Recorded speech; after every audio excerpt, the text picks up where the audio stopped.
Hey everybody, HomeSliceHenry here, and today's video is going to be a fun one. In today's video, we have a regional champion cranking the spice up to 11 with Great League Shadow Salamence and Shadow Alolan Sandshrew. These battles were submitted to the channel by a member of the community, Kazim33, so many thanks for the battle submission.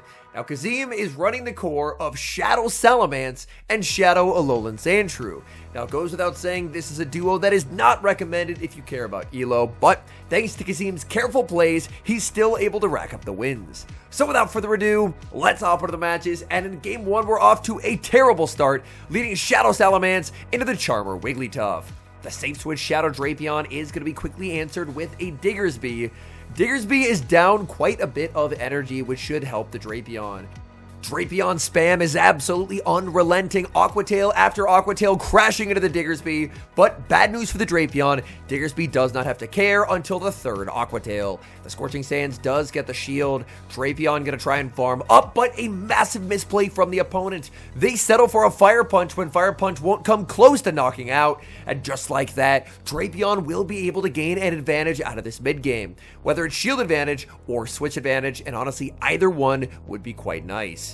Aqua Tail number 2, the opponent is going to go for the double shield, and now in comes the Salamence. Salamence will look for a full Dragon Tail farm down. Salamence is walling off the energy from the Diggersby.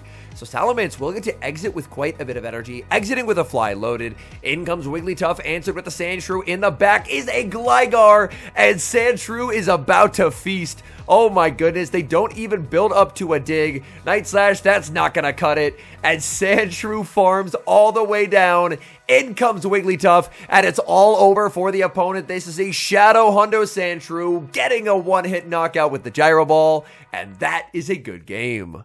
Hopping into the next match, and the leads are not getting easier. Salamence cannot catch a break, as this time it leads into Alolan Sandslash.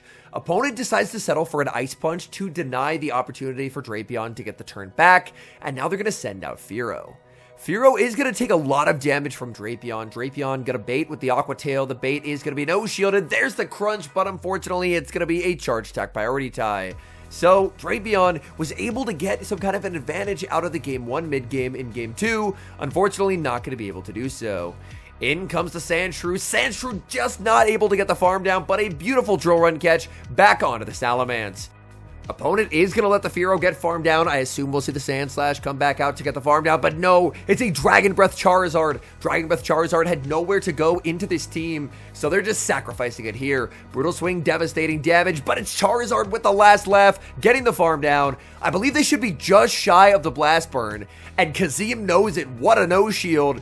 In comes the Alolan Sandslash, and this is going to be a really tricky endgame. Neither Pokemon can hit for any kind of fast move pressure in this matchup. As Ice, the only typing it resists is Ice. The Steel typing resists it as well. So with double resisted fast moves, this endgame is going to be very, very tricky. Alolan Sandshrew going for the Gyro Ball, hoping to sneak it past the shield, and the opponent is going to no-shield, and now the Sandshrew just needs to get to the back-to-back Night Slashes to win this game. Night Slash is going to be shielded up by the opponent, and it's the Alolan Sandshrew taking down the Sandslash. You absolutely love to see it. Night Slash taking the knockout, and that's a good game. Shadow Salamence finally seeing a lead that isn't horrifyingly bad, leading into Greninja. Greninja, I assume a Night Slash is survivable, but it's going to do so much damage as this is a Great League Shadow Salamence. Look at that damage. Oh my goodness, Salamence now into the red. Opponent got the boost as well. Brutal Swing bait is going to get the shield. There's the switch into the Drapion, but this is a boosted Greninja, and they're baiting with the Night Slash, and they're getting another boost. They are now at +4 attack. And things could get scary. The Night Slash does get shielded. They cannot possibly boost higher than +4. So the Night Slash boost cannot trigger. They're actually just going to take the advantage generated by the Greninja and instead save the shields for the back. Out comes Florges. Florges loses a lot of HP from the Aqua Tail. Florges will win charge attack priority over the Shadow Drapion. Drapion would love to hang on here. Chilling Water just misses the knockout. The Drapion surviving is incredibly helpful, as now Florges is very low. Oh no, the Sandshrew getting absolutely melted by a Skeledirge. That is an unfortunate Cybele swap, but there was no HP on any of the other Pokemon, so unfortunately, With Skeledirge in the back, this was just always going to be a loss. In comes the Salamence. Salamence gonna be no shielding. There's the Torch Song taking the knockout, and Drapion will get farmed down as well. Oh, Salamence back to losing leads. So far, the leads that it lost, it was actually able to win those games. And the one lead that it won, the Greninja, it ended up losing. So the opponent takes a ton of energy and sends out Dugong and the Crunch debuff. That is so devastating for the Dugong, as now this Crunch, I assume, can just cleanly knock out. The opponent thinks so. They're going to put up the shield, but even the Poison Stings are hitting harder. Like, this Dugong is rapidly approaching red HP.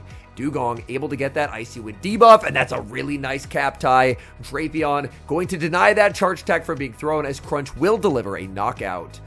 They're going to bring in Typhlosion, and this could get very, very scary. If Typhlosion is able to get the full farm down, oh, they actually no-shield that, so they will exit with the Thunder Punch. But good news for the Sandshrew is that the opponent did not protect the Typhlosion. Thunder Punch lands, that's devastating damage. Florges into the Sandshrew.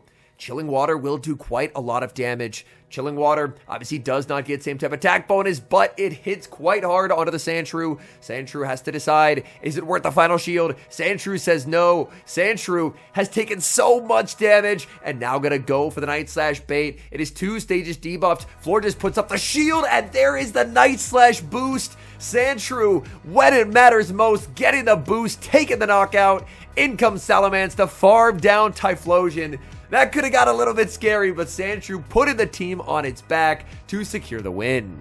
Picking up a pretty nice lead in the next match, Salamence into Quagsire. Quagsire is going to bank quite a bit of energy, save switch into the Tinkaton, and this team is ABA weak to Tinkaton, so out comes the Sandshrew, but Sandshrew is going to take a lot of damage from Bulldoze. So honestly, I would argue this team is probably AAA weak to the Tinkaton, as Bulldoze did big damage to the Sandshrew. Gyro Ball is going to land on charge attack priority, and the Sandshrew is just getting knocked out, but this does set up the Drapion, as Drapion hopefully will be able to take a knockout with Aqua Tail. Drapion gonna overfarm, maximizing as much Poison Sting damage as it possibly can, needing the Aqua Tail to knock out, and it does. Back in comes the Quagsire. This is enough for a Stone Edge. Stone Edge would not knock out the Drapion, however. It is going to be an Aqua Tail bait. Aqua Tail bait not gonna cut it. In comes the Salamence, answered with a Guzzlord. With the Guzzlord revealed as the opponent's final Pokemon, there's a new worry. Will the opponent just be able to farm everything down? As there's still 2 shields to hide behind, but there's such little HP. That Dragon Tail is going to be knocking out the Salamence, and the Drapion is already into the red health. Drapion putting up the shield. Unfortunately, this is not crunch range. The opponent just going to fire off the Brutal Swings back to back. Drapion happy to take the free Poison Stings, but just like that, unfortunately, the shields are gone, and back in comes the Quagsire. Crunch is going to land, and Quagsire lost charge attack priority, but survives the crunch and takes home the win. Salamence versus Feraligatr in the next match. Salamence just going to go straight for the Brutal Swing as soon as it gets it. Salamence does have the pacing advantage in this matchup. Brutal Swing is shielded up by the Feraligatr. Feraligatr throwing on what could be a crunch. It cannot be an Ice Beam, but heck, even a Hydro Cannon will probably be able to take the knockout. Salamence forced to throw on alignment, or the Feraligatr would outpace, and the opponent recognizes that, and they make a nice catch onto the Drapion. Drapion answered with the Shadow Alolan Sandshrew. Sandshrew with the no shield. This crunch is going to hurt. Crunch is going to land. Sandshrew barely hangs on. Sandshrew over farming and winning charge attack priority over the Drapion. Gyro Ball is going to be taking the knockout. Back in comes the Feraligatr. Feraligatr, it's not going to be a big fan of this Night Slash damage. The Night Slash does get shielded. Feraligatr looking for a farm down, but they will not get there. The pacing on the Sandshrew, that's a sentence I never thought I'd say. Night Slash lands, but Feraligatr 1 HP survive. In comes Salamence, and it's Tinkaton in the back. As we saw in that previous game, Tinkaton is a big core breaker for this team, so this is going to be a tricky endgame. The one thing Kasim has going for him is his shield advantage. He has to no-shield the first in case of a Bulldoze debuff. Opponent takes advantage of that. They full send the play rough, and Drapion gets absolutely rocked. One thing to worry about in this endgame is the Feraligatr. Feraligatr does have a move banked. Drapion very close to the back-to-back Aqua Tails. Will the opponent go for the switch? There it is. They try for the snipe, but the perfect prediction by Kazim. Hydro Cannon does not land on its intended target. And now Both trainers wait for a second because Kazim needs to limit the farm that the Tinkaton gets in order to make sure that he can still outpace and get to the Aqua Tail. Aqua Tail lands, Tinkaton hangs on, and it's Drapion. Because he waited and denied the farm, he gets the farm down, and he wins that game. What a crazy endgame. We move to the next match. It's going to be a Furret lead into the Shadow Salamence. Not a good lead for the Salamence.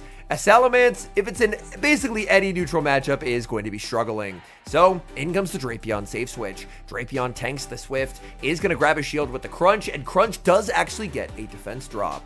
Drapion going to give the shield right back. Will the Furret look to switch out? It is debuffed. A massive overfarm from the Drapion. Drapion gonna go for the Crunch. This Crunch should be taking the knockout if it lands, which it does, and down goes Furret. Out comes Charizard, and suddenly things could get interesting. Charizard is gonna take huge damage from the Aqua Tail, so they're forced to burn a shield. This is an Ember Zard, which means that against the Dragon Breath Zard, it was very fine to be a Sandshrew, but against Ember, not so much. Salamence gets the Brutal Swing. That's a one-hit knockout. In the back is Wigglytuff, and it's time. In comes the Sandshrew, and Wigglytuff is going to resign the match.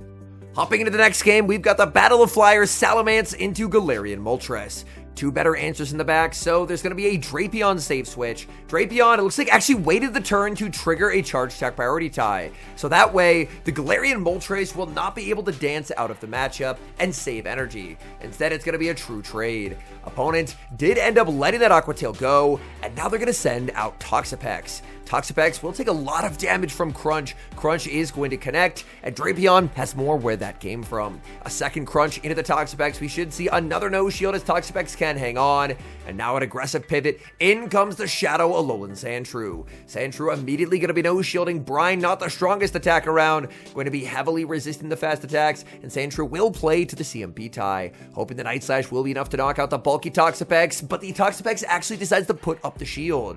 Sandshrew going to be no shielding, and now Sandshrew is quite low. In comes the Moltres. Moltres should know this can only be a Night Slash, so they are going to let it go. In comes the Drapion. Drapion unable to get the farm down. This could set up a Salamence farm, though, and that's exactly what Kazim will go for. It's going to be Salamence versus the world. Salamence, I believe, should get a 2 Dragon Tail head start here, and those 3 Sucker Punches that it took did do quite a bit of damage. So Salamence is going to have to sweep. As the other 2 Pokemon, they're just too low. It's going to be Drapion in the back. Drapion farming up a ton of energy. Drapion already at 7 Poison Stings. Even an Aqua Tail would probably knock out. There is the shield and the bait. I believe this is Brutal Swing plus Fly. The Brutal Swing bait is going to be shielded. There's the Fly, and that should be knocking out. There's no way Drapion's hanging on. Fly connects. Down goes Drapion. Back in comes the Toxapex. And look at Shadow Salamence go. Trusting in the Salamence, and it delivered in the clutch. Pick it up, not 1, not 2, but all 3 knockouts to secure the win. We move to the next game. Salamence into Ember Charizard. Charizard going to have a pacing advantage. Air Cutter every 8 turns. Air Cutter rarely has to be shielded neutrally, but this is a Great League Shadow Salamence, so it absolutely has to. The opponent did get the boost as well, which means if you're shielding the first, you're definitely going to be shielded the second. Salamence just going to throw on alignment to pressure the second shield, because once the second shield is gone, then Salamence can potentially think about no shielding, because the next Dragon Tail will probably not knock out. So Salamence is going to no shield. In comes the Drapion. They do get to a boosted Blast Burn, so this will have to be shielded, as that would easily pick up the one-hit knockout. Opponent now going to choose to send in Furret, and if this is their response to a Drapion up energy, then they do not have one. Crunch is guaranteed to land. They burned all their shields. In comes the Sandshrew, and Sandshrew gets the Swift Catch. Sandshrew more than happy to absorb that damage. The Furret is going to stay in. Furret going to farm up. There's the switch. Oh my, it's Superior in the back. Superior used to be a Titan, but nowadays it's not doing a whole lot of anything. The Aerial Ace nerf hurts it quite considerably. They're going to lose charge attack priority. Gyro Ball lands, taking the knockout. In comes Furret. Last game, it was the Salamence sweep. This game, it's the Sandshrew. Sandshrew picking up multiple knockouts to secure that game. Hopping into the final match, Shadow Salamence going to be led into a Dugong. Oh, that's a terrible lead. Dugong is basically the worst case scenario. The Drapion save switch answered with the Quagsire. In the Zeros, Quagsire does need to connect with a Stone Edge. If they go for the Aqua Tail just simply will not cut it. Drapion wins charge attack priority over the Quagsire, and that is so important because just like that, the shield advantage has been generated out of this mid-game matchup. The Stone Edge is going to be undercharged, giving the opponent a little bit of extra farm, and back in comes the Salamence. Salamence, it looks like it is going to look for a one shield farm down. Salamence going to have to deal with double super effective damage from the Dugong, but exits up a ton of energy. Salamence landing the fly would actually be very beneficial because that could put it a lot closer to Night Slash range. Fly is going to connect. That's big damage. In comes the Sandshrew. Opponent going to send out Torterra. Torterra taking double super effective damage, but the Mud Slaps are melting the Sandshrew. Night Slash is going to grab the shield. Sandshrew just going to let itself get farmed. That's a brilliant play, as this game is not going to be won with the Sandshrew, it's going to be won with a Salamence. Back in comes the Dugong, and look at the energy management. My goodness, Salamence wins charge attack priority, knocking out that Dugong, and that is a good game. All in all, these were probably some of the most fun Remix Cup games I have seen throughout this entire week. So many thanks to Kazim for sending in this footage. Shadow Salamence, it's a Pokemon that I had run. If you guys have been watching the channel for years, you guys know that I ran it back in the Great League probably a good 4 years ago. Back when I actually used my Shadow Hundo Salamence because the Shadow Hundo Salamence gets to exactly 1500 combat power. Granted, it's never been particularly good in the Open Great League, so I definitely lost a lot with it, but over time, it's had a lot of updates. And while the updates still don't make it anything more than a Fringe Spice pick, I do like to see when the Fringe Spice picks at the very least get better, because then it takes it from pretty unusable to something that with very careful gameplay, you can actually get some wins. And that's exactly what we saw here with Kazim. Part of the reason why players like Kazim were able to consistently rise to the top of the leaderboards, and in his case, even take home a regional championship win, is going to be not only the consistency with his play, but also the precision. Always making sure that he's over farming as much as possible, or in certain scenarios, making sure to fire off a charge attack right before they're able to make it to a move. It's all a game about energy management, trying to maximize your advantages, minimize the advantages of your opponents, and sometimes make a few predictions or two, like predicting the opponent would go for the snipe with the Feraligatr Hydro Cannon and switching to the Salamence to catch was a beautiful, beautiful play. So again, many thanks to Kazim for sending in this footage, because these were some incredibly fun games with some incredibly cool Pokemon. Anyways, thank you guys so much for watching. If you enjoy watching content like this, please do consider leaving a like on the video and subscribe to the channel if you haven't. And a special thank you as always to our channel members here on YouTube. The support you guys provide is genuinely so appreciated. So thank you guys oh so very much. And until next time, I've been HomeSliceHenry.